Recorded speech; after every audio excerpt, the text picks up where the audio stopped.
America के New York times ने एक बड़ा खुलासा किया है।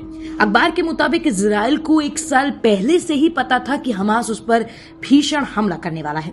दस्तावेजों, ईमेल और इंटरव्यू के हवाले से ये बड़ा दावा किया गया है कि इजरायली अधिकारियों ने 7 अक्टूबर के आतंकी हमले के लिए हमास की युद्ध योजना का ब्लूप्रिंट 1 साल पहले से ही हासिल कर लिया था। दावा तो ये भी किया गया है कि इजराइल ने इस दस्तावेज को जेरिको वॉल का कोड नाम दिया था। यही दस्तावेज करीब 1200 इजरायलियों की मौत का फरमान बनकर सामने आया है। दस्तावेज में पहले रॉकेट हमलों की बरसात से आयरन डोम को भारी नुकसान पहुंचाने, इंटेलिजेंस टावर को उड़ाने और फिर ड्रोन से हमले करने की जानकारी दी गई थी। लेकिन इजरायली सैन्य और खुफिया अधिकारियों ने इस योजना को महत्वाकांक्षी बताते हुए खारिज कर दिया, क्योंकि उनका मानना था कि हमास का ऐसा करना काफी मुश्किल है। ट्रांसलेट किए गए दस्तावेज की न्यूयॉर्क टाइम्स ने समीक्षा की है।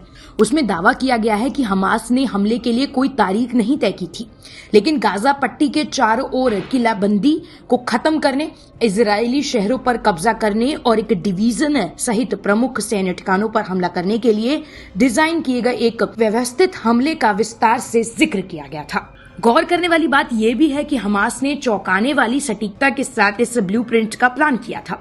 दस्तावेज में हमले की शुरुआत में रॉकेटों की बौछार, सीमा पर सुरक्षा कैमरों और ऑटोमेटिक मशीन गनों को ध्वस्त करने के लिए ड्रोन और पैदल बंदूकधारियों को सामूहिक रूप से इजराइल में घुसने की अपील की गई थी। ये सब 7 अक्टूबर को हुआ।